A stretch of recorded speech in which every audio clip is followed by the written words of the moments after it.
Assalamualaikum warahmatullahi wabarakatuh. Hamdan wa syukran lillah amma ba'dah. Sahabat Air News dimanapun berada, semoga senantiasa berikan kesehatan, sehat walafiat, dan juga dipermudah dalam segala urusan kebaikan kita. Amin Allahumma amin. Sahabat Air, terima kasih yang selalu setia nonton di channel saya.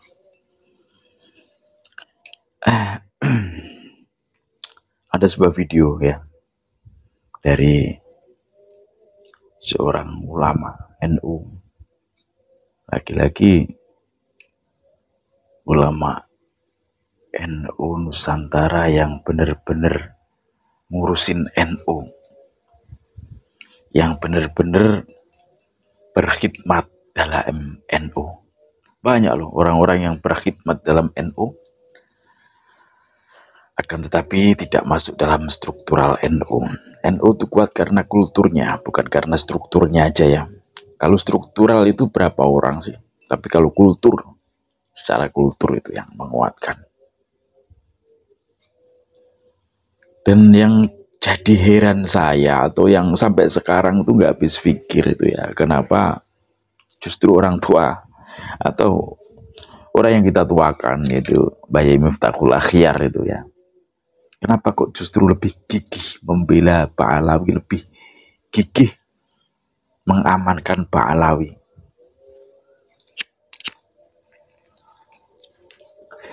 Kenapa beliau kok tidak membela Kiai Nusantara gitu loh, Kiai pribumi, anak-anak muda yang nantinya akan menjadi generus, akan menjadi penerus generasi muda di NU, akan menjadi penerusnya, pengganti daripada yang sudah sepuh-sepuh. Apa ya NU mau dipimpin sama Rois Am yang sekarang saja? Kan enggak, pasti nanti ada generasi penerusnya kan gitu kan. Terus kenapa seakan-akan generasi penerus kayak dikebiri? Itu yang saya herankan. Padahal dari berbagai kejadian itu ya, itu beliau bungkam loh. Rois Am tuh cenderung bungkam. Ketika para muhibinnya Habaib itu merugikan ulama-ulama pribumi, Rois Am diam 1000 bahasa. Tapi giliran mereka, orang-orang atau ulama-ulama muda pribumi, ingin meluruskan yang sejatinya, kenapa malah ibaratnya tidak dikasih ruang gitu loh. Maka kok malah cenderung diintimidasi. Kenapa? Kejadian persekusi Gus Fuad Pleret waktu itu ya, itu yang dilakukan oleh para pembela Pak Alawi, itu kenapa Rois Am diam?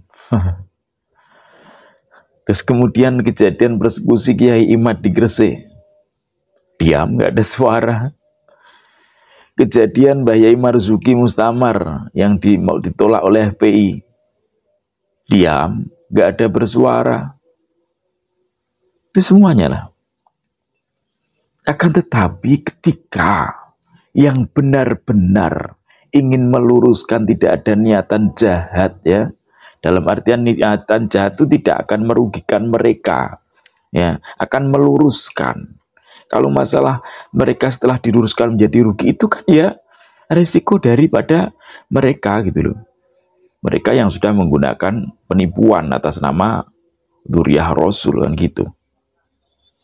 Dan apa gunanya kemudian di PBNU dibentuk yang namanya LBM, Lembaga Basul Masail, kalau ketika ada problem semacam ini tidak digunakan? Untuk apa? Ngapain diadakan LBM? Hapus saja ya. Terus selanjutnya yang saya amati selama ini, Muhibin itu cenderung bodoh. Maaf kalau saya ngomong bodoh kasar ya. Cenderung bodoh Muhibin tuh. Satu, kenapa saya katakan bodoh? Mereka membela orang-orang yang belum tentu Dzurriyyah Rasul, yang hanya diyakini akan tapi belum terbukti sampai sekarang. Secara logika aja lah, pikirkanlah secara logika ya. Ketika mereka yang dulu masih belum diragukan nasabnya, selalu keluar-keluar siapa yang mengaku-ngaku sebagai Habib, maka wajib tes DNA. Dengan tes DNA maka akan ketahuan tes DNA Rasul kemana, tes DNA dia kemana. Kan gitu. Tapi ketika ketahuan bahwa mereka semua adalah pembohong, ya, ketika mereka adalah nasabnya palsu, tidak tersambung kepada Rasulullah, kenapa mereka justru bungkam, nggak berani bahkan mengeluarkan fatwa haram untuk melakukan tes DNA. Ini kan seenak jidat mereka semua tuh, menguntungkan bagi mereka semua. Mana yang mungkin itu yang dipakai.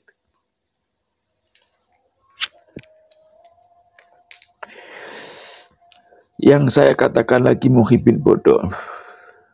Coba ya, sekarang saya tanyalah dari kalian para muhibin. Para muhibin, saya tanya kalian, dari mulai kalian yang kerucu-kerucu, ya.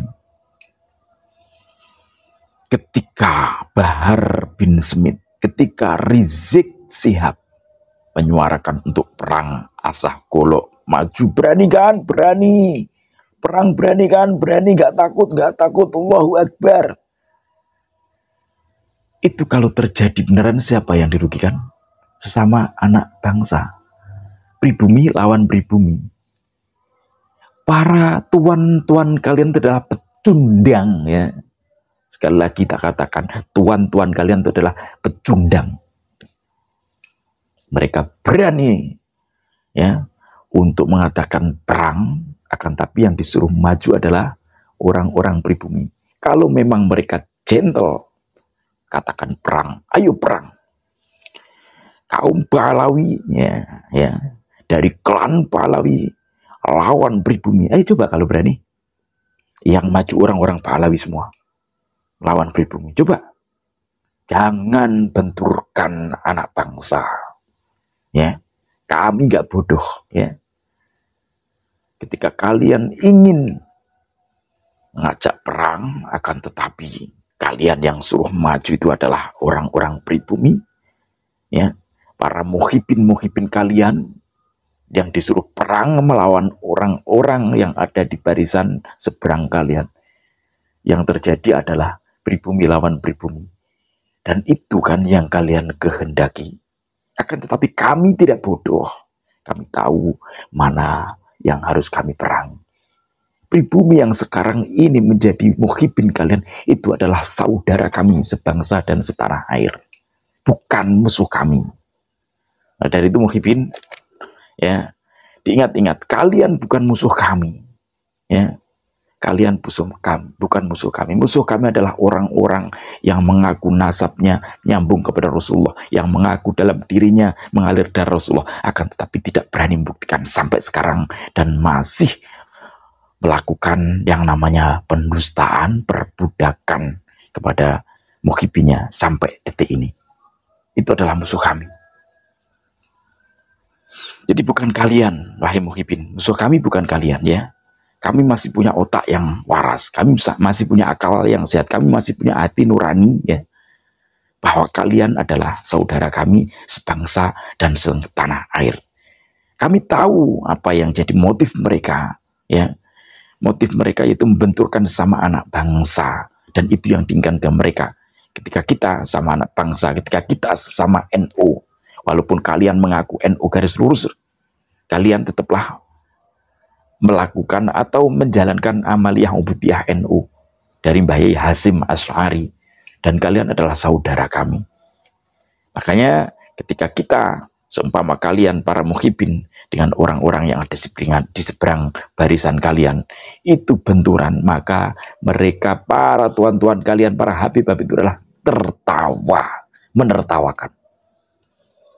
Itu ya, camkan ya muhibin ya, ingat-ingat itu.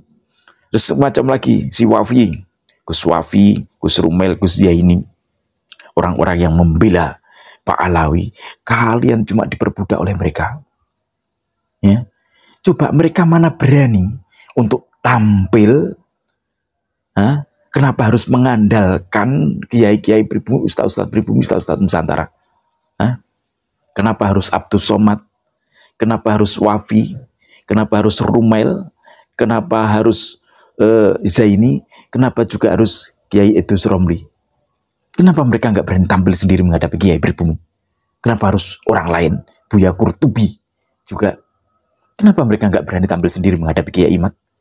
Hah? Bukankah sudah ditantang Robito Alawiyah, diajak diskusi secara ilmiah atas nama Robito Alawiyah, bukan ulama pribumi. Jadi Robito Alawiyah, karena mereka yang benar-benar mengaku keturunan Rasulullah. Pasti mereka lebih tahu daripada kalian yang para wafi ataupun yang lainnya.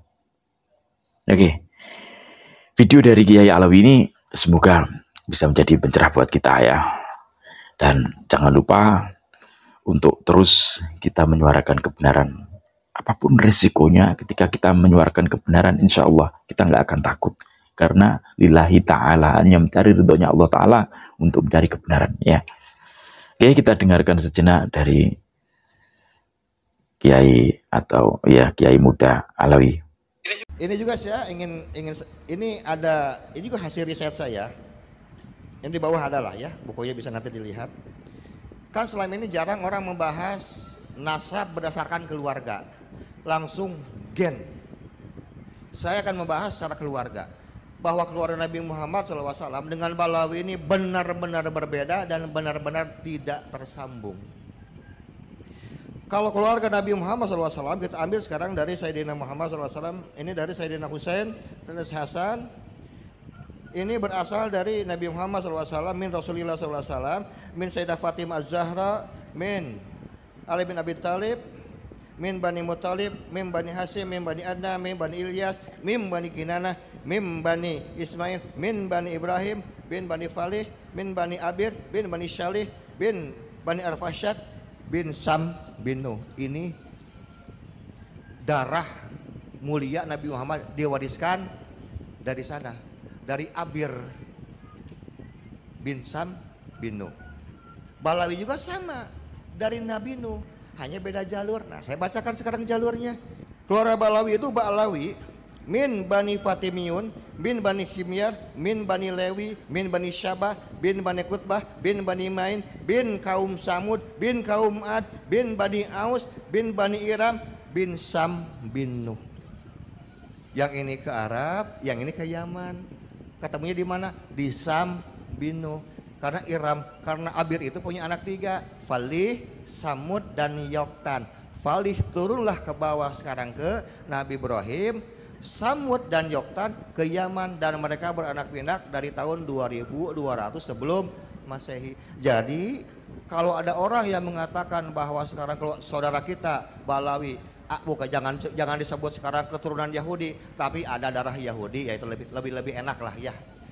Ada darah Yahudi, ya betul. Bahkan sangat besar kemungkinan ada darah kaum Ad dan kaum Samud. Dan nggak mungkin Nabi Muhammad punya darah dari kaum Ad dan kaum Samud, karena dijaga oleh Allah. Jadi jangan maksa, kalau nggak nyambung ya nggak nyambung aja.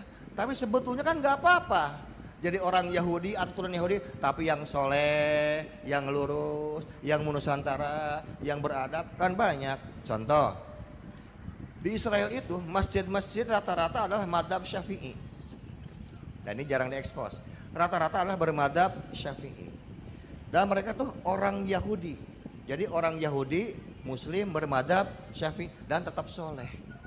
Terus kenapa sekarang orang-orang yang turunannya begitu jauh tidak bisa soleh, padahal sama-sama punya darah gen, haplogrupnya G. Jadi haplogrup G itu secara penyebaran yang tadi dibaca itu 1500 tahun sudah terdahulu mereka hadir di Yaman sebelum haplogrup J yang turun kepada Nabi Ibrahim alaihissalam. Jadi haplogrup G itu sudah duluan turunnya. Ini sudah membumi. Oke, itu tadi videonya. Semoga bisa menjadikan referensi buat kita, yang masukan buat kita untuk memberikan info ini kepada saudara-saudara kita, para muhibin, baik muhibin yang garis lurus ataupun muhibin yang agak meleyok. Ya, semoga video ini bermanfaat. Ambil sisi baik dari apa yang saya katakan dan sisihkan sisi buruk dari apa yang saya sampaikan. Wallahul muwaffiq ila aqwamit thoriq. Assalamualaikum warahmatullahi wabarakatuh. Salam NKRI.